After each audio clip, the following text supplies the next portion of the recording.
For today's vlog, magbibigay kami ng exciting update about Glade Residences, ang newest pre-selling project ng SMBC located sa Barangay Balabago, Haro, Iloilo. Yung Glade Residences, katabi po niya yung bagong SM Mall. Maayong adlaw sa inyong tanan. This is Ed's Realty Guide PH, ang inyong trusted partner sa real estate. Excited ako today kasi may guest tayo with two of my marketing partner based in Visayas to discuss about Glade Residences.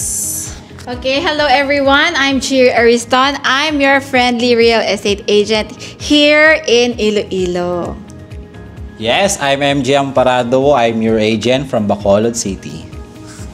For today's vlog, magbibigay kami ng exciting update about Glade Residences, ang newest pre-selling project ng SMBC located sa Barangay Balabago, Haro, Iloilo. Bakit ito magandang investment, guys? Yes, magandang investment ito, ma'am, kasi ito ay Glade Residences at itatayo ito sa future SM Haro malapit sa Panay Guimaras Negros Bridge. Tama po ba, ma'am, Cherry? Opo, yung Glade Residences, katabi po niya yung bagong SM Mall. Times 3 po ang laki niya sa size sa area ng Glade Residences. Yes. Sobrang laki po yun. Excited ako mag-shopping doon. Yes, ang good news pa dun, ma'am, is monthly start at 13,000 pesos with no spot down payment. Yes, na maganda yun, ma'am. Magkano nga po yung reservation ng Glade Residences? Yung reservation fee po noon is 30,000 pesos lang po. Ganun lang po. Hindi po siya mabigat sa bulsa. Wow, so 30,000 pesos lang, meron ka ng condominium unit na katabi ng SM Haro. Future SM Haro. Dito sa Iloilo. Yung kinagandahan dun, ma'am, we have studio units ay below 2.8 million. Habang ang one bedroom units ay nasa 3.4 million. Kung magbabayad ka ng 5% down payment, meron kang 5% discount. Yes, so, ibig sabihin nun, ma'am, pag magbibigay tayo sila ng spot down payment, meron na silang 5% discount. Yes. Wow, ang ganda almost nun. 200,000 pesos din po yung masisave nila. Pesos, oo.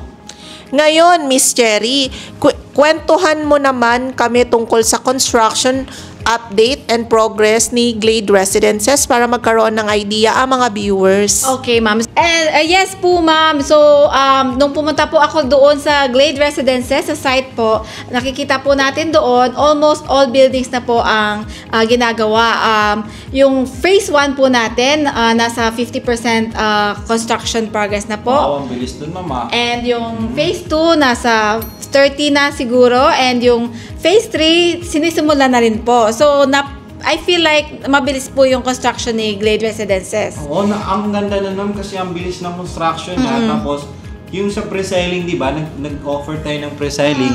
Affordable siya. Oo po. Yes. So, nakikita na po natin yung construction kahit while nagbabayad po tayo. Wow. So, parang may assurance po tayo na may unit talaga tayo na Yes. Actually, napakaganda yun. No? Nakita ko kasi yun, ma'am, ang bilis ng construction process nila, no? Parang aabot siya sa target date. Wow, nakakatuwa naman. Ano ang mga feedback ng foreign clients mo, Miss Cherry? Kasi kadalasan ng mga clients mo dyan is foreigner. Oo, yung mga foreigners po natin, gusto po nila yung Glade dahil yung theme po ni Glade is green, parang fresh po. Fresh. Parang may fresh air. And ang sabi po ng isang client ko po, nung pumunta siya, nung nag-meet po kami, sabi niya, when I visited Iloilo, parang it feels like I'm in another Philippines. Wow. Parang ibang Philippines po yung niya, yung feel niya doon sa Iloilo. Yes, actually yung mga foreign friends natin, they like green talaga. Oo, mahilig talaga sila sa green. Fresh air, hindi polluted. Yes, yun yung kinagandahan kasi doon sa location na yun. Pag ganun kasi yung location, napakaganda. So, ang pinakamaganda, importante ay Gustong-gusto din nila yung masarap na pagkain din. Kamusta pala yung pagkain dun sa ano, ma'am? Marami po tayong seafood doon, seafood restaurants doon na malapit sa Glade. Ako, tamang-tama na para sa atin, ma'am. Mahilig tayo kumain. Favorite seafood. Ito, favorite din po yan ni ma'am, yung seafood. Saka napansin ko, very friendly and accommodating ng mga tao at napaka-peaceful ng vibe sa Iloilo. Yes, kasi Iloilo is a city of love. Kaya naman pala ganoon. Tama, na-observe ko rin yan. Yes. Ang sarap na mga pagkain, lalo na ang talaba, scallops, lechong manok sa tatoys, at ang kinilaw. Yun yung hindi ko City of makakalimutan. Gastronomy din po si Iloilo, ma'am. Ayan po. Naku, baka makalimutan yung mga pasyalan dito sa Iloilo. Meron tayong napakagandang pwedeng mag-relax sa Garin Farm. Kumain ng pinakamantamis na mangga sa Guimaras. Gusto ko yun, Guimaras na ano. Bisitahin ng Isla de Gigantes. So dito lang yan siya sa Iloilo. Ang historical churches at ancestral houses dito ay well preserved din. Napakaganda na ma'am. Gustong-gusto ko yan. Yes, actually yun yung parang maganda sa isang lugar no, na merong mga lumang building, lumang structure, merong struktura nandun, no. Napakaganda, napakagaling mag-preserve ng taga Iloilo. Ang ganda dun, ma'am, less traffic. Less traffic. Ano masasay niyo po, ma'am, sa traffic doon sa Iloilo nung bumisita po kayo? Actually, nakapunta na ako sa iba't ibang location ng Pilipinas. And yung Iloilo talaga is nagustuhan ko yung flow ng transportation dyan kasi hindi ako na hahassle. Ang bilis ko lang makarating sa destination. Less traffic siya at hindi ganun kamahal yung pamasahe. Kasi right now, nakabase ako sa Metro Manila and kayo nasa Visayas.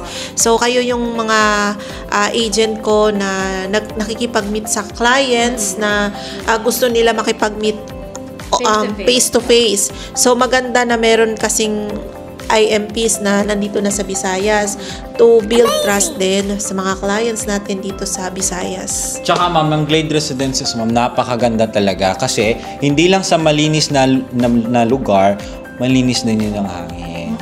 Wow. Yun yung Correct ka dyan. Oo, maganda. Dito sa Iloilo. Oo, best. Di ba po ma'am, parang tinanagan natin yung Iloilo na cleanest. One of the Tama cleanest ba? cities in the Philippines. Yes, Tama. napanood Yes. ko rin yun. Napanood ko rin yun. One of the cleanest lugar sa Pilipinas, yung Iloilo. Yes. By the way, guys, ano yung features and amenities natin na ino-offer dito kay Glade Residences? Yes, so we have 11 towers and each tower have 4 floors. And napakalaki po ni Glade kasi 3.6 hectare property po siya. Wow, parang sarap mag-jogging doon no, sa loob ng Glade Residences, no.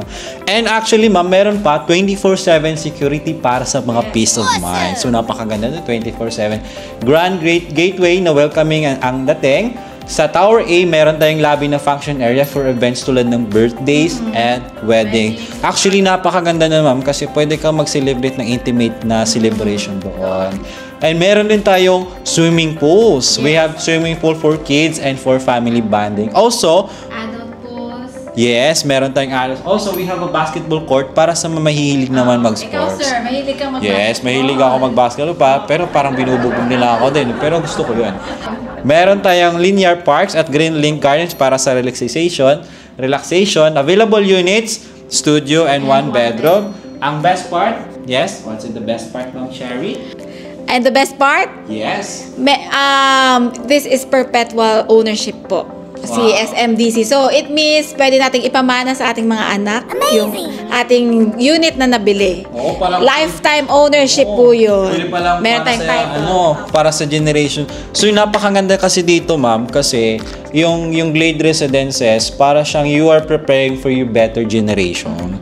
Hindi lang sa generation natin ngayon, at welcome na magkakanak tayo, magagamit pa ng anak natin, ng apo at ng anak. Yes, napakaganda pa. And pinakaganda dun, ma'am, yung kinagandahan dun, kasi pwede mo siyang gamitin sa dalawang purposes. Pwede itong for business and pwede itong for personal use. Pero balita ko, ma'am, over 8,800 square meters pala ang amenities and landscape ng garden. Yes po. Wow, sobrang nun, ma'am. And meron din po pala tayong high-speed High-speed elevators and backup power. We have fire alarms, sprinklers, and mailrooms per building. Centralized garbage collection and disposal. Yes, may property management office and leasing services tayo doon. At tandaan, Magkano nga po yung reservation? 30,000 pesos lang po ang reservation fee. 30,000 pesos lang guys. Meron ka ng Glade Residences. You are preparing for your better future. Grabe, sobrang sulit ng Glade Residences, mama. Parang gusto ko na rin reserve doon. 30,000 pesos lang. Oo, napakaganda. Ay, inaabangan ko yung SM Haro. Gusto ko yun. Gusto ko yun na. Excited ako doon. Yung pinakamaganda dito, ma'am, meron po bang malalapit na school doon? Yes po, example, Central Philippine University, Washong, Iloilo Sacred School, and other schools pa po. Parang CPU po ata yun. Oo, Central Philippine University po yun. Kasi mismo taga Iloilo, kaya mas And- kabisado mo yung Yes location. po, and parang National Science High School, andun din po, malapit din po. So ngayon, ma'am, siyempre, we are preparing about future SM Haro. Ano po yung mga building na meron ngayon dun sa malapit sa site natin na pwede natin i-share sa ngayon kanila? Po, nakikita naman po natin, bare pa po siya, parang wala pa pong masyadong development. Pero pag nandun na po yung lahat ng developments, for sure po yung property natin is mag-increase po yung value niya. So much better po na ngayon habang pre-selling pa, habang ano pa siya, affordable, bumili na tayo, mag-reserve na po tayo. Yes, so napakaganda naman. Ano yung malalapit na malls natin doon, ma'am, sa area natin doon? Yung SM City din po na 6.1 kilometers po siya, and SM Haro din po na yung luma. yung luma. Yung parang maliit. supermarket? Yun, yung supermarket. Haro Plaza. Oo, Haro Plaza. Ang ganda ng lugar ng Haro, promise. Meron ako kakilala doon. Maganda talaga yung Haro. So, napakaganda pala ng Glade Residences, ma'am. Sa 30,000 pesos, meron ka ng condominium, meron ka ng... 30,000 pesos. Yes. At saka, ma'am, pag magawa na yung SM Iloilo, SM Haro. City Oh, yes, SM City Haro. So, napakaganda na yun nun para meron kang condominium unit doon. Parang nakaka-excite, no? Parang ako din, na-excite ako doon sa project na yan. Oo, ano kayo magiging mangyayari doon, no? Favorite mall ko yung SM, sir. Yes, actually. Doon ako palagi. Oo. Minsan nga nawawala ako din sa sobrang paborito kong mall. Oo.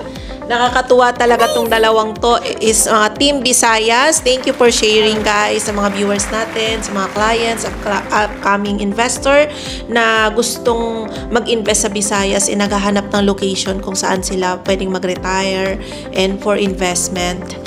Sa mga interested clients, you can contact us in our Viber or WhatsApp na nakikita nyo sa screen. Don't miss out this opportunity to own a property in Iloilo. Message us now para ma-reserve ang unit mo sa Glade Residences. Reserve now. Ali na. Dali na, Dali na. That's it for today's vlog. Don't forget to like, share, and subscribe sa Ed's Realty Guide PH para updated kayo sa mga bagong investment tips and property tours. See you in the next video! Dali na. Bye-bye. Woo!